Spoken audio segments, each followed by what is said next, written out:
Alright guys, today is a special unboxing. I got my hands on the 15-inch MacBook Air that was just released on June 13th. This is the Midnight Black Edition. As you can tell, very minimalistic packaging.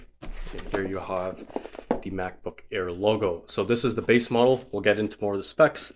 And if you haven't done so, subscribe to the channel for more weekly content and hit the notification bell to stay in touch with all the videos. The review will be dropping soon. I'm very excited to do a comparison between this and the old M1 MacBook.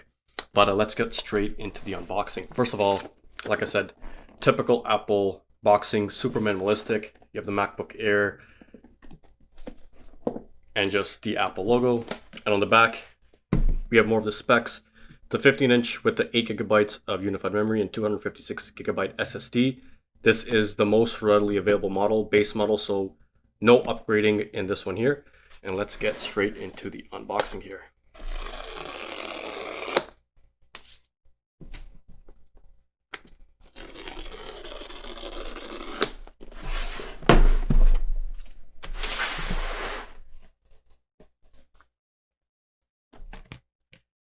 Set this to the side here, and immediately we have the MacBook. Before I get into this, I'm going to look into the contents of the box. Set to the side.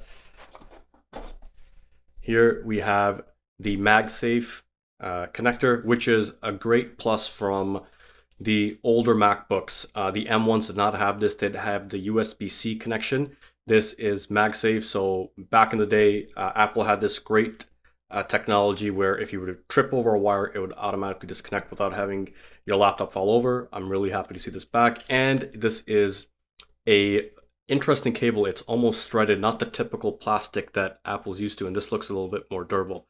So this is super neat. I'm gonna put this to the side here. Other than that, we have pretty much this pamphlet here, and I'm assuming this is just the typical user manual. Nothing much else in there. I'm not going to open that up. And then of course we have the standard charging cable. So this is not the fast charger. This is the 35 watt.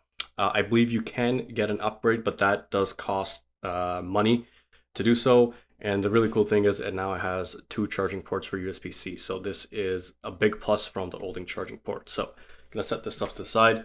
We're going to go look into the actual laptop here.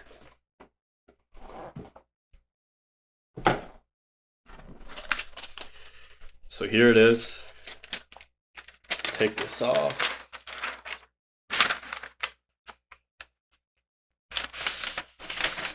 Set this to the side.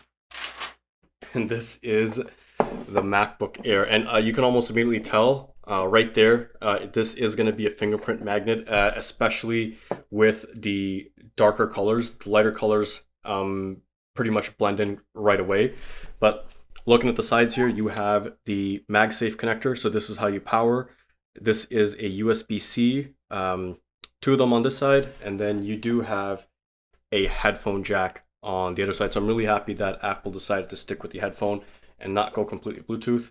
And on the bottom, as you can see, the moment you touch this thing, you are going to track a lot of fingerprints. You have 4 cornered grommets here, plastic, so it doesn't slip all over the desk or whatever unit you're working on, and just set up 4 screws. As you can see, there's no ventilation here, but on the top along the edges, this is where the vent and the airflow does actually come through in and out. So I know Macs have been particularly good with the ventilation when it comes to their MacBook Air lineup with the M processor. So I'm just going to open this thing up. And immediately it turns on by itself, so that is great. But while we wait for it to turn on, you can just see the trackpad is significantly larger than the regular size and the standard side MacBook Air. So that is a big plus. So not only are you getting a larger screen at 15 inches, you also are getting a larger trackpad. But the great thing is you also have more room on the sides to rest your hands because the actual dimensions, the unibody, is larger. So immediately my first impressions are that this is very comfortable. I wouldn't have to worry about the edges gripping onto my wrist or hurting me. super comfortable. So this is really, really great. I'm going to continue this video. We'll go through the setup, but initially my first impression is that this is awesome. Another thing is if you are upgrading from the M1 or older generation, you have the Touch ID button right here. So this is a physical button that you can press. So this is your on off as well, just a fingerprint reader here. Other than that, you get your standard Apple keyboard here. So far, my impressions are this thing is great, but let's get straight into the setup and then we'll go from there. So just for some context, I'm going to be comparing the 15-inch to the older generation 13-inch MacBook. And if I slot them over top of each other, as you can see, there is that difference there. You would expect pretty much the same difference as the screen, so 2 inches diagonally. And what I meant by the trackpad is, that's the trackpad for the old one, the 13-inch.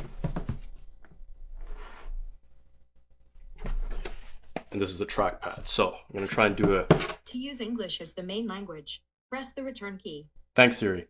So there is the trackpad size difference, as you can see, significantly larger, but the actual keyboard size is the same.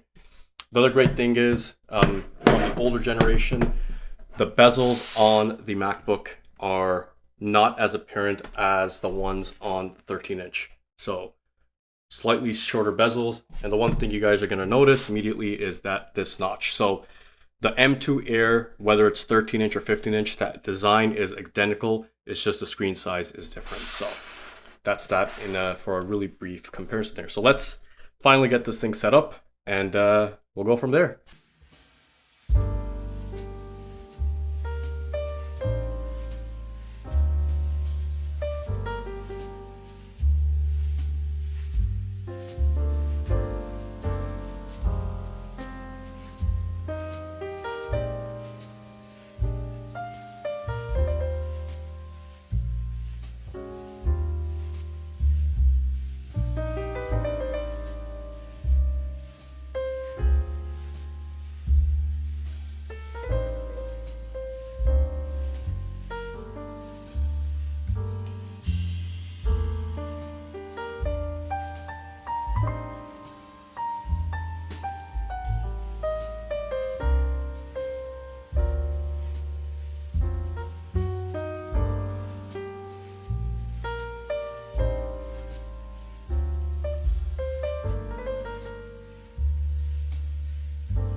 So one of the things that immediately jumps out at me is the massive screen real estate. Now, it may look like that it's only 2 inches on paper, but because you have the screen size measured from edge to edge diagonally, if you actually do the pixel count, you do the surface area, it's actually 25% more screen size than a 13-inch. So don't let the 2-inch confuse you, because it's not a linear growth and expansion in surface area and screen size when working on it.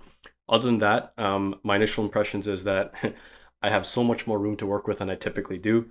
The resolution is similar to the 13-inch. So the actual pixel count is higher, but the pixels per inch, the density is the same. So you're going to get the same amount of clarity as you typically would.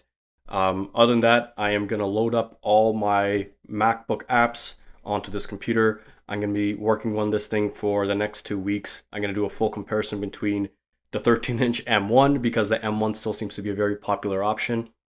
And I'm going to see if this is actually the right MacBook for new buyers, or if people want to upgrade from the M1, if I would recommend it, or if I'm going to end up returning this module. So stay tuned for that review. Thank you guys for watching the unboxing. Once again, hit the subscribe button if you haven't done so, and I will see you in the next video. Peace.